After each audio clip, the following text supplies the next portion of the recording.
Madam Vice President, ladies and gentlemen,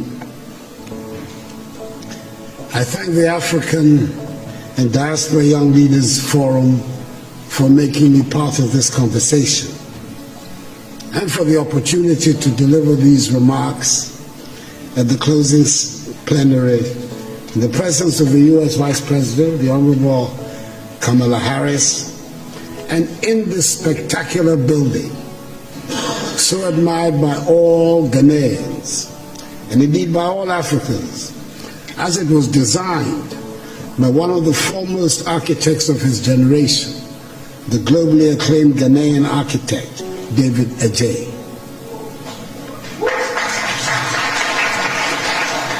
The forum has chosen the most relevant theme of Africa's contemporary situation, a theme which sums up the essence of African aspirations: amplifying voices, building partnerships that work.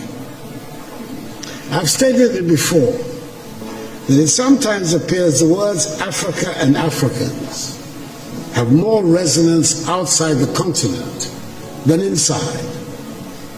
When we are home on our continent, it always seems very important to assert that we are Ghanaians, Ivorians, Kenyans, Nigerians, Swazis, Senegalese, Rwandans, South Africans, and Zambians.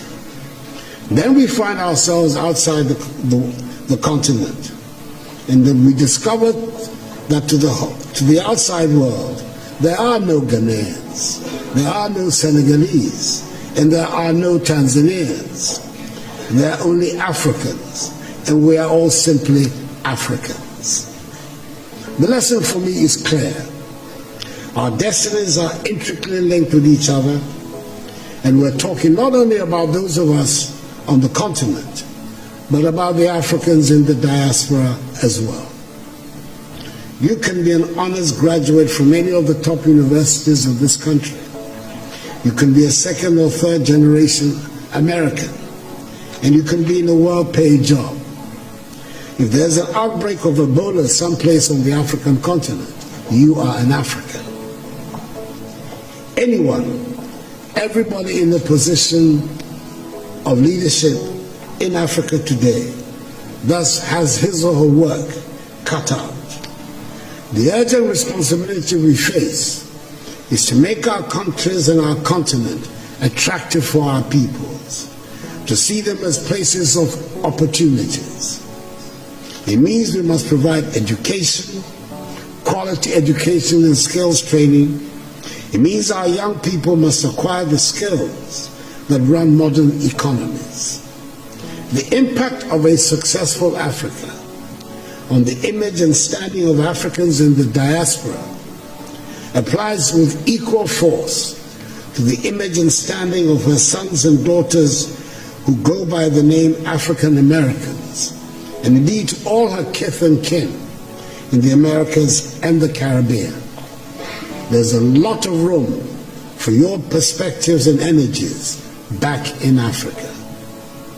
History tells us of the positive impact of diaspora communities on the growth and development of countries through increased trade activities, rising investments, and the transfer of skills and knowledge.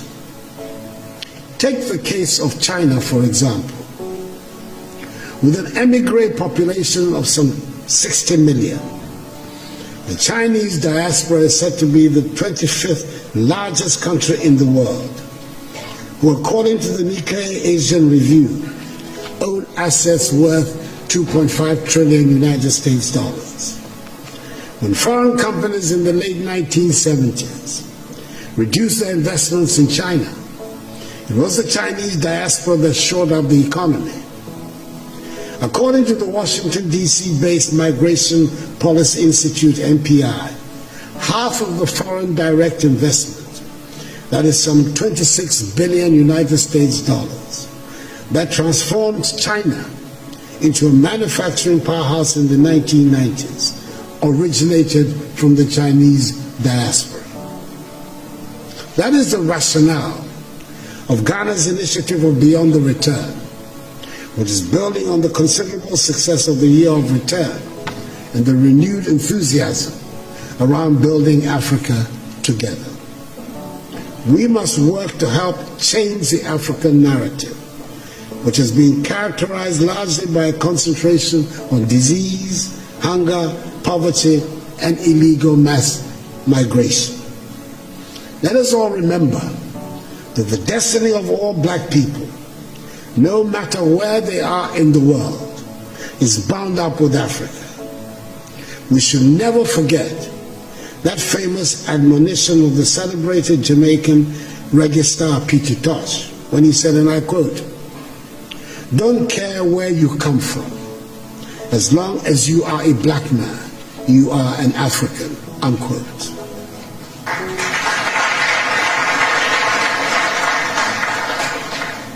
We must help make Africa the place for investment, progress, and prosperity, and not from where our youth flee in the hope of accessing the mirage of a better life in Europe, Asia, or the Americas.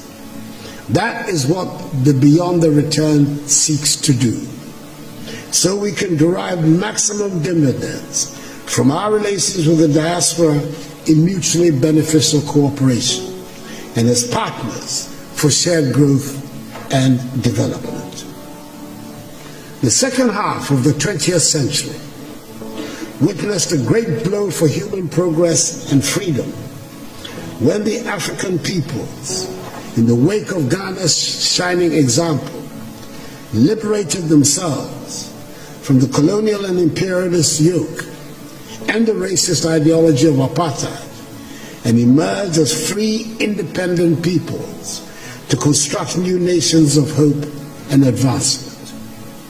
The first half of the 21st century should consolidate this development and see the growth of modern, prosperous, technologically advanced nations within a united Africa, which would make a reality of the dream of the 21st century as the African century, and bring dignity and respect to black people all over the world.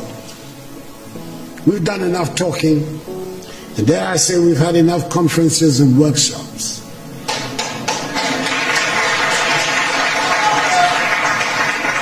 We know what we need to do. It is time just to do it. We've run out of excuses for the state of our continent. We have the manpower, we should have the political will.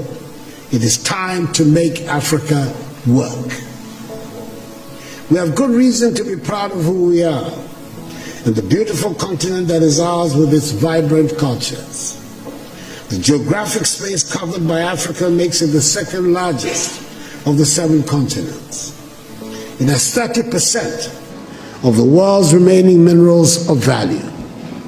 It has some of the most breathtaking scenes on our planet.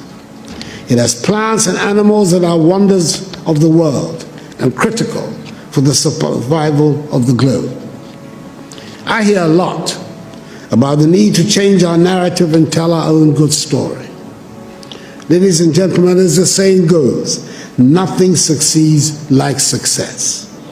If we work at it, if we stop being beggars and spend Africa's monies inside the continent, Africa would not need to ask for respect from anyone.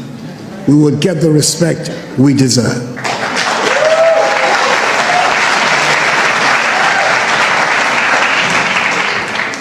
Over 30 years ago, one of America's most prestigious Ivy League universities offered a course in Mandarin, which for years had virtually no takers. Today, there is standing room only. And it is not because the course is any easier. It is because the position of China has changed. 30 years ago, 20 years ago, China was nowhere near where it is today. China does not ask for anyone for respect now. She does not need it. Let us make our continent the prosperous and joyful place it should be, and the respect would follow. I thank you for your attention.